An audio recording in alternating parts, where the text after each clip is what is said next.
Imagine un instant que vous puissiez savoir exactement ce que quelqu'un pense, comprendre ses véritables intentions, ses désirs, même ses inquiétudes, juste en quelques secondes. Pas besoin de pouvoirs spéciaux, pas de lecture mystique. Et si je vous disais que tout cela est possible avec seulement 5 questions simples? Oui, vous avez bien entendu, 5 questions, pas 10, pas 20, juste 5. Ces questions, lorsqu'elles sont posées de la bonne manière, peuvent révéler plus sur une personne que des mois de discussions superficielles. Elles fonctionnent parce qu'elles exploitent un principe fondamental de la psychologie humaine. Nos pensées et nos émotions trahissent ce que nous essayons parfois de cacher. Dans cette vidéo, je vais vous montrer exactement quelles sont ces 5 questions, comment les poser naturellement dans une conversation, et surtout, comment interpréter les réponses pour réellement lire dans l'esprit de quelqu'un. Que ce soit pour mieux comprendre vos amis, votre partenaire ou même vos collègues, ces techniques peuvent changer complètement la manière dont vous interagissez avec les autres. Restez jusqu'à la fin car ce n'est pas seulement une liste de questions, c'est un véritable guide pour décoder les pensées des gens autour de vous et peut-être même pour mieux comprendre vos propres réactions. Si vous avez déjà eu l'impression de passer à côté de ce que quelqu'un ressent, cette vidéo va transformer votre façon de communiquer pour de bon. Question numéro 1. Qu'est-ce que tu veux vraiment dans la vie? Tu sais, la plupart des gens n'ont jamais vraiment pris le temps de se poser cette question. Ils vivent, ils travaillent, ils avancent, mais sans direction claire. Demande à 10 personnes ce qu'elles veulent réellement dans la vie. 9 te répondront par ce qu'elles ne veulent pas. Je ne veux plus être pauvre. Je ne veux plus être seul. Je ne veux plus souffrir. Mais très peu te diront ce qu'elles désirent vraiment. Et c'est là que tout commence. Parce que cette simple question, qu'est-ce que tu veux vraiment dans la vie, agit comme un miroir. Elle ne cherche pas à juger. Elle cherche à révéler ce qu'il y a derrière les masques, les excuses, les habitudes.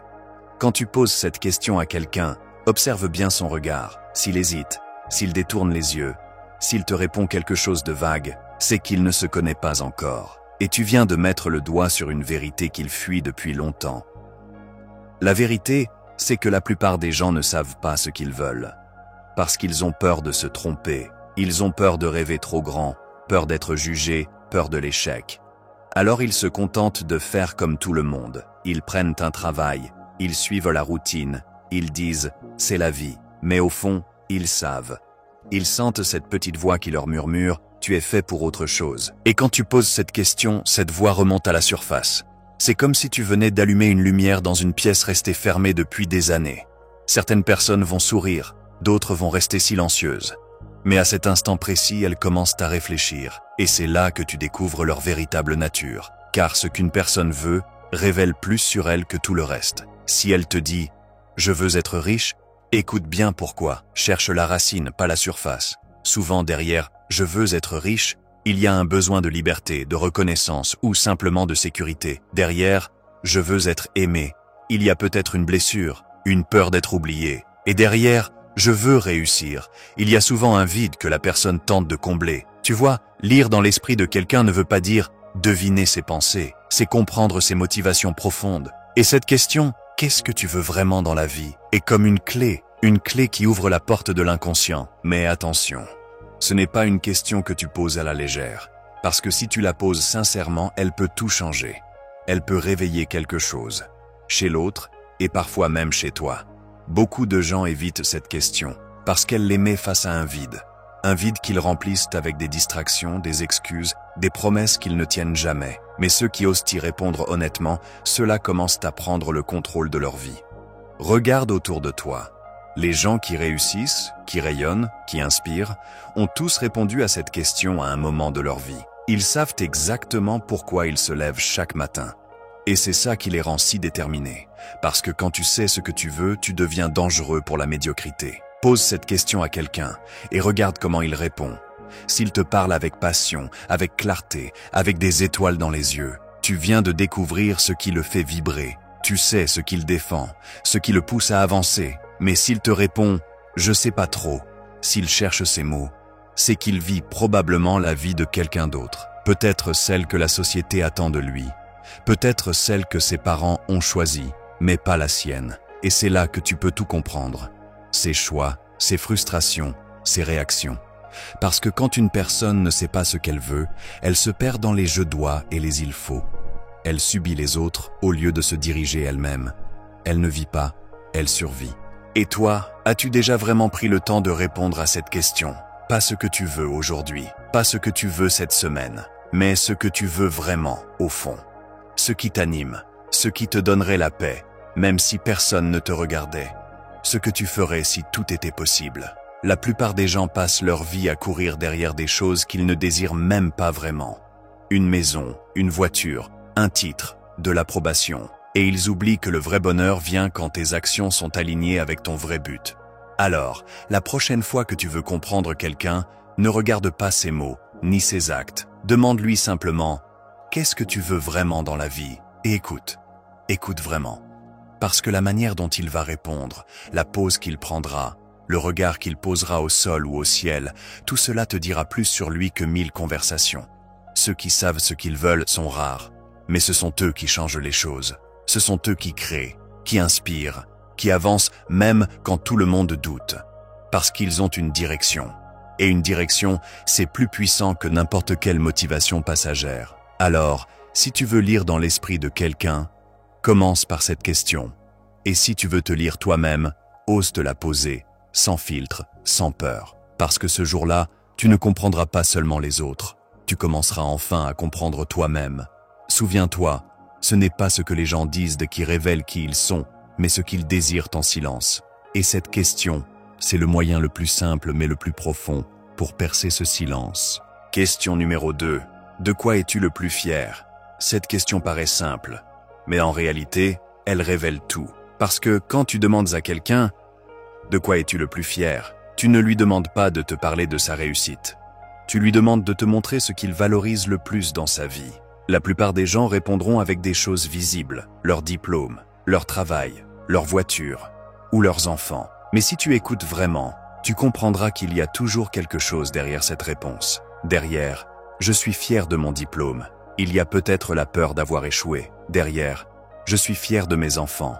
Il y a peut-être le sentiment d'avoir enfin transmis quelque chose que la vie ne lui a pas donné. Derrière chaque fierté, il y a une blessure guérie ou une bataille remportée. Quand quelqu'un te parle de ce dont il est le plus fier, il ne parle pas seulement de son succès, il parle de lui-même, de ses combats, de ses valeurs, de ce qu'il considère comme une victoire dans son univers intérieur. Cette question a le pouvoir de faire tomber les masques, parce que la fierté, c'est personnel.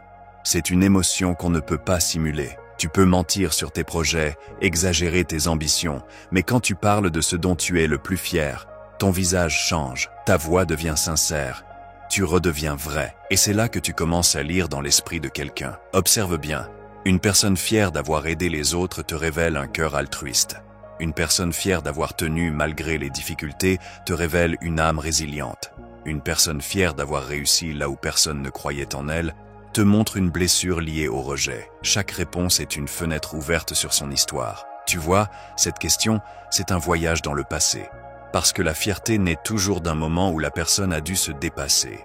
Et souvent, c'est à ce moment précis que tu découvres qui elle est vraiment. Quand tu poses cette question, fais attention à deux choses, les mots et les émotions. Parfois, ce n'est pas ce qu'une personne dit qui est le plus important, mais la façon dont elle le dit. Une voix tremblante, un regard qui s'illumine, un sourire discret, tout cela en dit long. Et surtout, écoute le silence. Car souvent, la fierté la plus profonde, c'est celle qu'on n'ose pas dire. Certains te parleront d'un moment où ils ont protégé quelqu'un, où ils ont pardonné, où ils ont simplement tenu bon, alors que tout semblait perdu. Et ce genre de fierté, elle ne fait pas de bruit, mais elle en dit plus que n'importe quelle réussite visible. Ce qui est fascinant, c'est que cette question révèle aussi ce que la personne considère comme important dans la vie. Quelqu'un de matérialiste parlera de possession, quelqu'un d'émotionnel parlera de relation, quelqu'un d'intellectuel parlera de connaissance, et quelqu'un de spirituel parlera de paix intérieure. Tu veux comprendre les valeurs d'un être humain? Demande-lui ce qui le rend fier, parce que la fierté, c'est le reflet direct de ses priorités. Mais il y a un autre aspect encore plus puissant, c'est la réaction de ceux qui ne savent pas quoi répondre. Quand tu demandes à une personne « De quoi es-tu le plus fier ?» et qu'elle reste silencieuse ou qu'elle te dit « Je sais pas vraiment », ce n'est pas qu'elle n'a rien accompli, c'est souvent qu'elle n'a jamais pris le temps de se reconnaître. On vit dans un monde où on apprend à se juger, mais rarement à s'applaudir. On se compare, on se critique, on se rabaisse. Mais combien d'entre nous prennent le temps de se dire « je suis fier de moi ». La vérité, c'est que la fierté, c'est une forme de gratitude envers soi-même. C'est la preuve qu'on a traversé quelque chose et qu'on s'en est sorti, même si personne ne l'a vu. Et c'est pour ça que cette question touche si profondément, parce qu'elle reconnecte la personne à son histoire personnelle, à ce moment où elle s'est relevée alors qu'elle pensait tomber. Elle l'a fait revivre, et souvent, elle l'a fait réaliser sa propre valeur. Pose cette question à quelqu'un que tu veux vraiment comprendre, mais fais-le avec sincérité, pas pour juger, pas pour comparer, fais-le pour écouter. Parce que quand tu écoutes une personne parler de ce dont elle est fière, tu touches le centre de sa vérité, et tu seras surpris de ce que tu vas découvrir. Certains seront fiers d'avoir quitté une relation toxique, d'autres d'avoir surmonté la pauvreté, d'autres encore d'avoir simplement gardé la tête haute dans les moments les plus sombres. Et dans chacun de ces récits, il y a une leçon humaine. Tu ne verras plus jamais cette personne de la même manière après ça, parce que tu auras vu ce qu'elle a traversé, ce qu'elle a construit, et surtout, ce qu'elle a protégé à l'intérieur d'elle-même. Et toi, de quoi es-tu le plus fier ?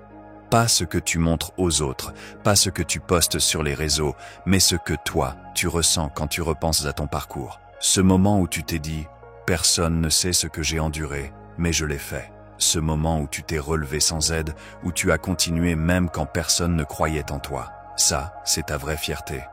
Et c'est celle-là qui construit ton identité. Pas les diplômes, pas les likes, pas les regards des autres, mais cette force silencieuse à l'intérieur de toi, celle que personne ne peut t'enlever. Alors, la prochaine fois que tu veux lire dans l'esprit de quelqu'un, pose-lui simplement cette question. De quoi es-tu le plus fier ? Et observe. Parce que sa réponse ne te dira pas seulement ce qu'il a fait, mais qui il est devenu en le faisant. Et ça, c'est le cœur même de toute compréhension humaine.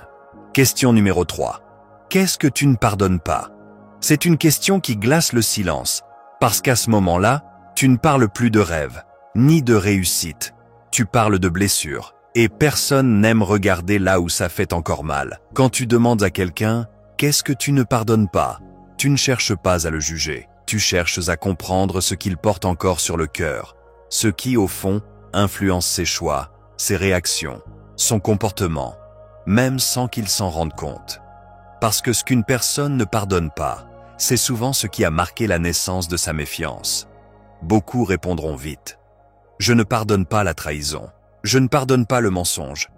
Je ne pardonne pas qu'on me manque de respect. Mais si tu creuses un peu plus, tu découvriras que derrière ces mots, il y a toujours une histoire personnelle. Un ami qui a tourné le dos, un parent qui n'a pas été là, un amour qui a menti, un moment où la personne s'est sentie seule, trahie, humiliée.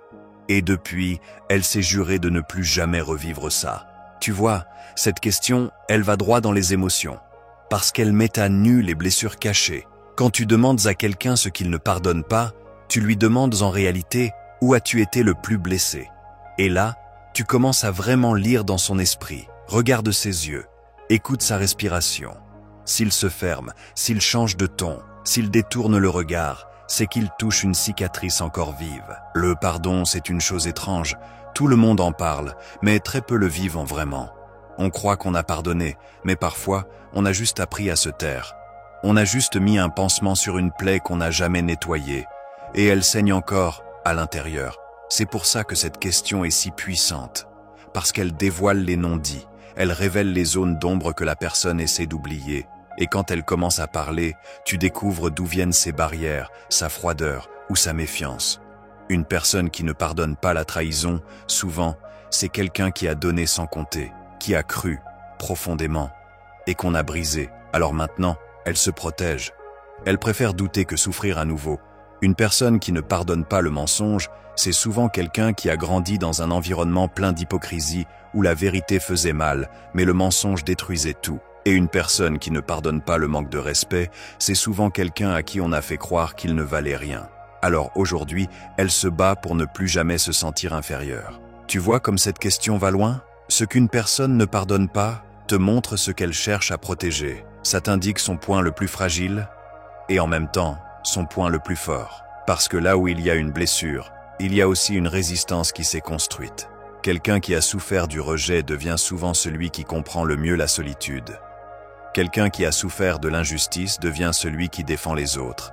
Et quelqu'un qui n'a jamais été écouté devient celui qui s'est écouté. Le non-pardon, c'est souvent la trace d'une douleur, mais aussi la racine d'une force. Mais il y a une autre vérité plus silencieuse.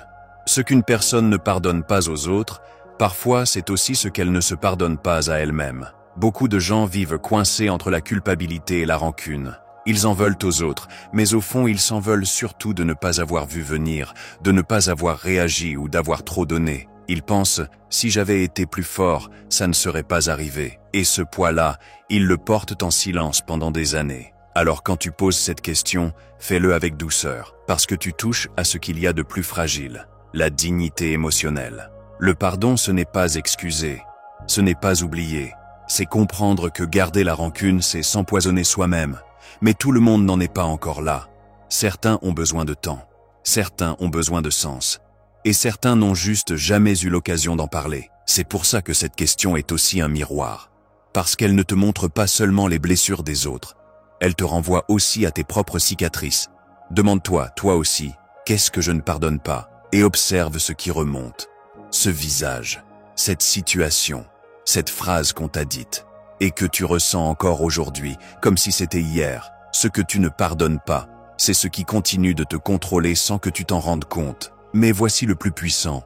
Le jour où tu comprends ce que tu ne pardonnes pas, tu tiens enfin la clé pour te libérer. Parce qu'on ne peut pas guérir ce qu'on refuse de regarder. Alors oui, cette question peut être douloureuse, mais elle est nécessaire, parce qu'elle révèle l'origine des murs que les gens construisent autour d'eux. Elle montre pourquoi certains s'éloignent, pourquoi d'autres ne font plus confiance, et pourquoi certains ont besoin de tout contrôler. Quand tu demandes à quelqu'un ce qu'il ne pardonne pas, tu ne parles pas à sa tête, tu parles à son cœur. Et si tu écoutes vraiment, tu verras que derrière chaque rancune, il y a un amour qui n'a pas été entendu. Parce qu'on ne souffre jamais autant que lorsqu'on a aimé sincèrement. Alors, la prochaine fois que tu veux comprendre quelqu'un, pose-lui cette question. Mais ne cherche pas une réponse parfaite.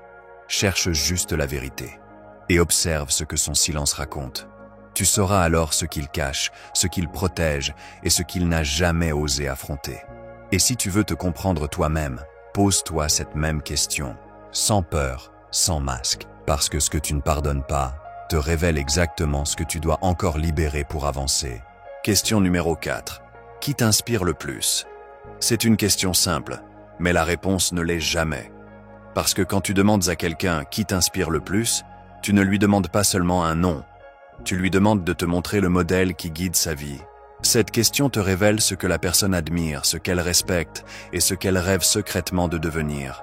Certains te répondront « mon père, ma mère, un mentor ». Un artiste. Mais si tu écoutes attentivement, tu comprendras que derrière chaque nom, il y a un manque et un désir. Parce qu'on s'inspire toujours de ce qui nous manque. Celui qui n'a jamais eu de figure paternelle admire les hommes forts et protecteurs. Celle qui a manqué d'amour admire ceux qui savent en donner. Et celui qui a connu la pauvreté admire ceux qui ont bâti leur succès à partir de rien. Autrement dit, dis-moi qui t'inspire, je te dirai qui tu es et ce qui te manque encore. Quand quelqu'un te parle de la personne qui l'inspire le plus, écoute les détails, pas le nom, les détails, parce que c'est là que se cache la vérité. S'il te dit « il ne s'est jamais plaint malgré les épreuves », alors cette personne admire la résilience. S'il te dit « elle a toujours été juste avec tout le monde », alors il admire la droiture, la loyauté. Et s'il te dit « il a tout perdu, mais il s'est relevé », alors tu comprends que lui aussi cherche à se relever de quelque chose. Tu vois, cette question, elle agit comme une fenêtre sur l'âme, parce que ce qu'une personne admire, c'est ce qu'elle veut intégrer en elle-même. On s'inspire de ceux qui incarnent nos valeurs, ou de ceux qui vivent la vie qu'on aimerait vivre. Mais parfois, cette admiration cache aussi une blessure. Quand quelqu'un idéalise une personne, c'est souvent parce qu'il a été profondément déçu par d'autres. Alors, il projette son espoir sur une figure qui semble pure, vraie, entière. Et toi, si tu réfléchis bien, qui t'inspire le plus? Est-ce quelqu'un de proche ou quelqu'un que tu n'as jamais rencontré? Parce que parfois, ce n'est pas une personne réelle qui nous inspire, mais une idée, une énergie, une présence. Certains sont inspirés par Dieu, d'autres par un simple geste de bonté, ou même par une douleur qui les a transformés. Oui, parfois, ce qui nous inspire le plus, c'est ce qui nous a fait le plus mal. Pose cette question à quelqu'un et regarde son visage pendant qu'il répond. Tu verras souvent une lumière s'allumer dans ses yeux. Parce que parler de ce qui nous inspire, c'est comme reconnecter avec notre raison d'être. c'est rappeler à notre esprit, voilà pourquoi je me bats, voilà pourquoi je veux avancer, voilà pourquoi je veux devenir meilleur. L'inspiration, c'est le carburant silencieux des âmes fatiguées, c'est cette flamme qui te pousse à continuer, même quand tout semble s'effondrer. Mais attention, il y a deux types d'inspiration, la vraie, celle qui t'élève sans te comparer, celle qui te fait croire que toi aussi tu peux le faire, et la fausse, celle qui te fait sentir inférieur, celle qui te pousse à imiter sans comprendre, celle qui te vide au lieu de te remplir. Quand tu veux lire dans l'esprit de quelqu'un, écoute comment il parle de la personne qui l'inspire. S'il en parle avec admiration, il y a de la croissance, mais s'il en parle avec envie, il y a de la frustration. Et c'est là que tu vois la différence entre ceux qui s'inspirent pour avancer et ceux qui s'inspirent pour fuir leur propre réalité. La beauté de cette question, c'est qu'elle te montre aussi la direction intérieure de la personne. Ce qu'elle admire aujourd'hui définit ce qu'elle deviendra demain. Si quelqu'un est inspiré par la sagesse, il cherchera la paix. S'il est inspiré par le pouvoir, il cherchera la domination. Et s'il est inspiré par la bonté, il cherchera à guérir, lui et les autres. Mais il y a quelque chose d'encore plus profond. Parfois, les gens que tu inspires ne te le diront jamais. Et toi aussi, tu inspires des gens sans le savoir. Un mot que tu as dit, une épreuve que tu as surmontée, une attitude que tu as gardée quand tout allait mal. Tout cela a peut-être marqué quelqu'un, même si tu ne l'as jamais su. Tu vois, l'inspiration, ce n'est pas une lumière qu'on cherche. C'est une lumière qu'on transmet sans s'en rendre compte. Alors pose-toi cette question avec honnêteté. Qui m'inspire vraiment? Pas ce que je dis pour paraître intelligent, pas la réponse que je donnerai devant les autres, mais la vraie. Peut-être que c'est ta mère parce qu'elle a tout sacrifié sans jamais se plaindre. Peut-être que c'est ton père parce qu'il t'a appris la discipline et la force. Peut-être que c'est un inconnu sur YouTube dont les mots t'ont aidé à traverser un moment difficile.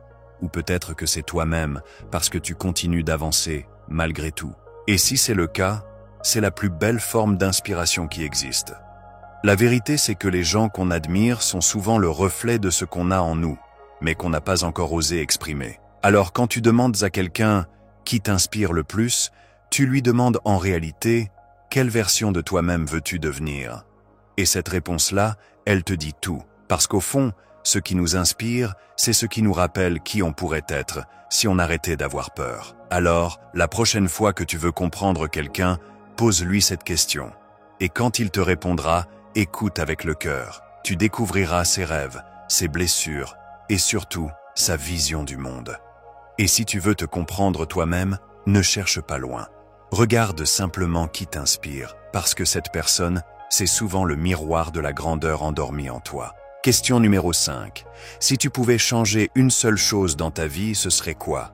Cette question paraît simple, presque banale, mais en réalité, elle touche directement à ce qu'il y a de plus profond en nous, le regret. Et là où il y a du regret, il y a toujours un rêve brisé, un choix douloureux ou une blessure cachée qu'on n'a jamais vraiment guérie. Quand tu poses cette question à quelqu'un, tu ne lui demandes pas de te raconter son passé. Tu lui demandes de te révéler la partie de lui qu'il cache même à lui-même. Parce que ce qu'une personne aimerait changer, c'est souvent ce qu'elle n'arrive pas à accepter. Et ce qu'elle n'arrive pas à accepter la définit plus qu'elle ne le pense. Regarde bien ses yeux quand elle répond. Certains vont baisser le regard, d'autres vont sourire tristement ou changer de sujet. Parce que cette question éveille un film intérieur. Un film qu'ils connaissent par cœur, mais qu'ils essaient d'oublier depuis des années. Si quelqu'un te dit « J'aurais aimé être plus courageux », ça veut dire qu'il y a eu un moment où il a eu peur et où cette peur a changé le cours de sa vie. Si une personne te dit « J'aurais voulu dire la vérité », ça veut dire qu'elle vit avec un mensonge, peut-être envers les autres, peut-être envers elle-même. Et si quelqu'un répond « Rien, je ne changerai rien », ne te contente pas de ce qu'il dit, parce que souvent c'est une manière élégante de fuir la douleur. Personne n'a une vie parfaite. Et si on gratte un peu, même les plus forts ont quelque chose qu'ils auraient voulu faire différemment. Cette question, c'est comme un miroir. Elle ne montre pas ce que les gens sont aujourd'hui. Elle montre qui ils auraient pu être. Et c'est là que tu peux vraiment lire dans leur esprit, parce que leurs regrets révèlent leurs valeurs profondes. Si quelqu'un te dit qu'il aurait voulu passer plus de temps avec sa famille, tu sauras que la connexion humaine compte plus pour lui que tout. S'il te dit qu'il aurait voulu poursuivre ses rêves, tu sauras que son âme est encore vivante, même si la peur l'a mise en cage.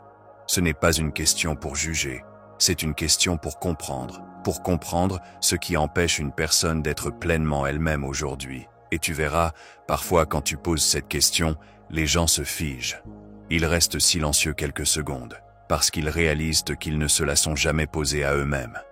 Ils ont toujours avancé, toujours fait ce qu'il fallait faire, mais sans jamais prendre le temps de se demander « Et si je pouvais recommencer ?» Et tu sais ce qui est fascinant, ceux qui savent exactement ce qu'ils changeraient sont souvent ceux qui ont le plus souffert, mais ce sont aussi ceux qui ont le plus appris, parce que leurs regrets les ont façonnés, les ont forcés à devenir plus conscients, plus vrais, plus humains. Cette question, elle ne révèle pas seulement la douleur, elle révèle aussi l'espoir. Car dans chaque regret, il y a une trace de ce qu'on aurait aimé vivre, et parfois, il n'est pas trop tard pour le vivre encore. Tu veux vraiment connaître quelqu'un ? Ne lui demande pas ce qu'il fait dans la vie. Demande-lui ce qu'il aurait voulu faire. Ne lui demande pas ce qu'il aime. Demande-lui ce qu'il aurait aimé avoir le courage d'aimer. Et tu verras que, derrière chaque regret se cache une vérité. Les gens ne regrettent pas ce qu'ils ont perdu. Ils regrettent ce qu'ils n'ont jamais osé tenter. Alors, quand tu entends la réponse à cette question, écoute entre les lignes. Les mots sont importants, mais les silences le sont encore plus. Un simple « je ne sais pas » peut signifier « je ne veux pas y penser ».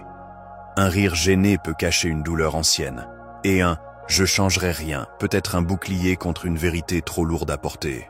Mais tu sais quoi ? Il y a aussi une beauté dans cette question, parce qu'elle peut transformer une conversation banale en une discussion sincère. Elle peut amener une personne à réfléchir, à se reconnecter à ce qu'elle ressent vraiment. Certains, après l'avoir entendu, rentrent chez eux et se disent « Et si je pouvais encore changer cette chose-là » Et c'est là que la magie opère, parce qu'ils réalisent qu'ils ont encore le pouvoir de le faire. Changer une chose dans sa vie, ce n'est pas toujours effacer le passé, c'est parfois juste décider que, désormais, on va vivre différemment. C'est choisir de ne plus laisser le regret être plus fort que le courage. Alors oui, cette question est puissante. Elle ouvre des plaies, mais aussi des portes.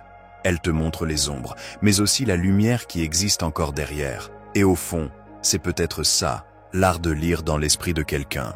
Ce n'est pas deviner ses pensées, c'est comprendre ce qu'il ressent quand il ne dit rien. Et voilà, 5 simples questions, 5 phrases qui, posées au bon moment, peuvent ouvrir les portes les plus fermées de l'esprit humain. Tu n'as pas besoin d'être psychologue, ni manipulateur, ni même très bavard. Tu as juste besoin de savoir écouter. Parce que lire dans l'esprit de quelqu'un, ce n'est pas deviner ses pensées. C'est comprendre ses émotions, ses regrets, ses rêves et ses peurs. Rappelle-toi, quand tu demandes à quelqu'un ce qu'il veut vraiment dans la vie, tu touches à ses désirs les plus enfouis. Quand tu lui demandes de quoi il est le plus fier, tu découvres ce qui donne du sens à son existence. Quand tu lui demandes ce qu'il ne pardonne pas, tu vois là où la douleur n'a jamais vraiment guéri. Quand tu lui demandes qui l'inspire le plus, tu comprends le type de personne qu'il aspire à devenir. Et quand tu lui demandes ce qu'il aimerait changer dans sa vie, tu découvres l'histoire qu'il n'a jamais osé réécrire. Ces 5 questions, c'est une clé qui ouvre la porte du cœur humain. Parce que chaque réponse te raconte une histoire, même si elle ne dure que quelques secondes.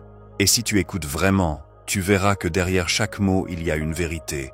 Les gens ne cherchent pas seulement à être compris, ils cherchent à être vus, à être entendus, à être acceptés, sans masque. Alors ne sous-estime jamais le pouvoir d'une bonne question. Parfois, ce n'est pas une réponse qui change une vie, mais une seule question posée avec sincérité. La prochaine fois que tu parleras à quelqu'un, ne te contente pas du « ça va plus loin ». Ose poser une question qui touche, parce qu'à travers ces mots, tu ne découvriras pas seulement l'autre. Tu te découvriras toi-même. Et si tu es encore là, c'est peut-être que toi aussi, au fond, tu cherches à mieux comprendre les gens. Alors reste curieux, reste humain et souviens-toi, lire dans l'esprit des autres, c'est d'abord apprendre à lire dans ton propre cœur.